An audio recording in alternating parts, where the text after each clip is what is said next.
Shalom, salam sejahtera bagi kita semua. Saya Aldo Fernando dari kelas 12 BRT 3. Pada kesempatan yang berbahagia kali ini, saya akan membacakan renungan yang bertema Engkau Menghujat Allah.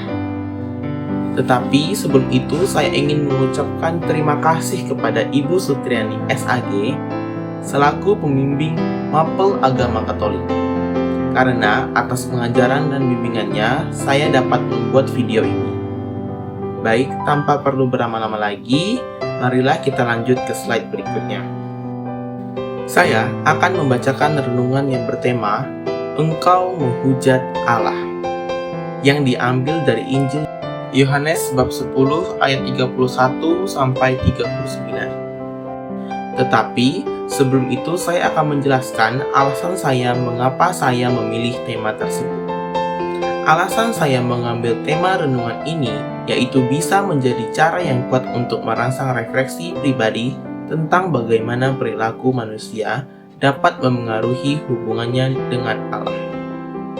Selain itu, dapat membantu memperkuat kesadaran akan dosa penghujatan dan pentingnya bertaubat serta memperbaiki hubungan dengan Allah dan sesama. Itulah alasan singkat saya mengapa saya memilih tema tersebut. Engkau menghujat Allah. Saudara-saudari yang terkasih dalam Kristus, salam damai sejahtera untuk kita semua. Dalam kehidupan kita pasti pernah menghujat orang atau kelompok orang tertentu atau organisasi yang secara sosial dianggap tidak benar dalam pola hidup maupun tata cara mereka berperilaku dalam kelompok tersebut. Maka kita secara serta ikut melawan mereka, bahkan sampai menghujat orang atau kelompok yang bersangkutan. Untuk itu, menghujat itu dapat terjadi ketika ada kesalahan atau antisosial yang telah dilakukan oleh kelompok orang tersebut. Namun, bisa saja tindakan menghujat terjadi ketika orang melakukan kebaikan dalam hidup tetapi selalu dianggap salah. Itu bisa saja terjadi karena ada satu kesombongan sosial dan spiritual yang membuat orang mereka terlalu suci dan mempertahankan sesuatu yang dianggapnya benar untuk kelompoknya sendiri dan bukan satu kebenaran iman itu sendiri. Saudara-saudari yang terkasih dalam Kristus, hari ini kita kembali disegarkan dengan bacaan suci yang memberikan kita permenungan dan refleksi untuk hidup kita.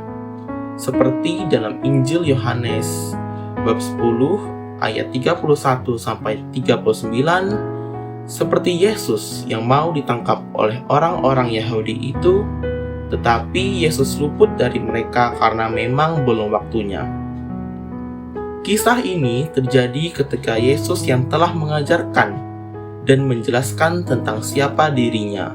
Lalu orang-orang Yahudi itu mau melemparinya dengan batu.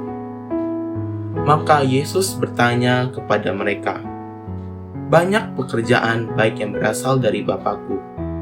Kuperlihatkan kepadamu, manakah di antaranya yang menyebabkan kamu mau melempari aku dengan batu?"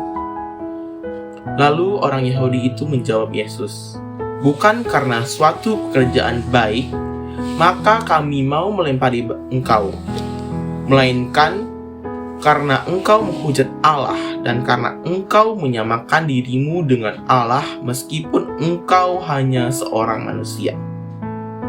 Perdebatan antara Yesus dan orang-orang Yahudi ini terletak pada salah pemahaman orang-orang Yahudi. Mereka menjadi salah paham karena mereka sendiri sangat memperhatikan hukum lama tanpa melihat kebenaran yang ditunjukkan Tuhan Yesus sendiri lewat pekerjaan-pekerjaan yang ditunjukkan oleh Yesus sendiri. Dan itu juga telah disampaikan oleh para nabi zaman perjanjian lama kepada nenek moyang mereka. Dan yang terjadi pada diri Yesus itu adalah pemenuhan dari semua firman yang telah disampaikan oleh para nabi. Dan mereka sangat paham soal ini. Mereka tahu tentang kedatangan Mesias bagi bangsa Yahudi, Namun, mereka tidak terima kalau Mesias itu datang dari Nazaret yang di Galilea dan bukan dari kota Daud, Bethlehem mereka sendiri.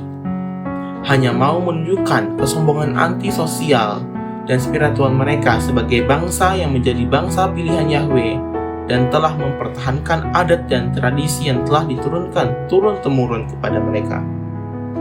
Konsep inilah dan yang tetap mereka pertahankan tradisi mereka yang sangat kuat, membuat hati mereka tertutup dan tak mampu melihat kebenaran Tuhan.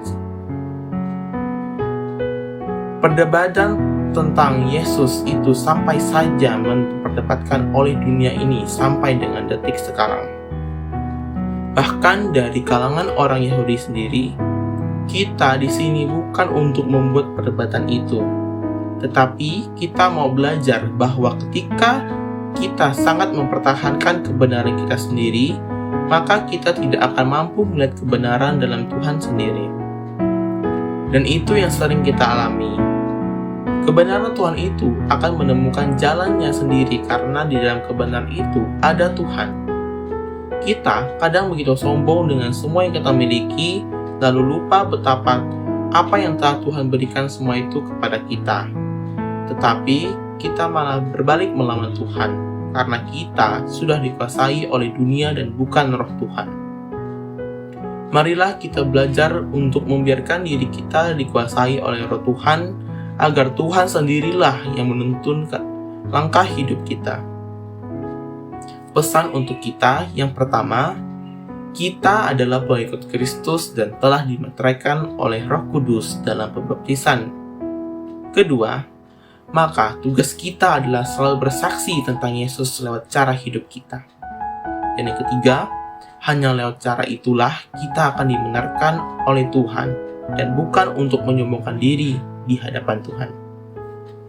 Baik, itu dia renungan saya yang bertema Engkau menghujat Allah. Terima kasih sudah menyaksikan. Sebelum saya mengakhiri video ini, saya ingin memberikan kesan dan pesan saya untuk Ibu Sutriani yang telah mengajar saya selama 3 tahun. Terima kasih Ibu Sutriani atas dedikasi dan kesabaran Ibu dalam mengajar kami. Ibu telah menjadi sumber inspirasi bagi saya, tidak hanya dalam pelajaran tetapi juga dalam kehidupan sehari-hari. Kami sangat beruntung memiliki seorang guru seperti Ibu, yang peduli dan mendukung kami dalam perjalanan kami menuju kedewasaan dan pemahaman yang lebih dalam tentang nilai-nilai agama dan juga kehidupan. Terima kasih Bu atas segala pengorbanan dan upaya Ibu. Kami akan selalu mengingat dan menghargai kontribusi Ibu dalam membentuk kami menjadi individu yang lebih baik. Semoga Tuhan memberkati dan melindungi Ibu selalu. Amin.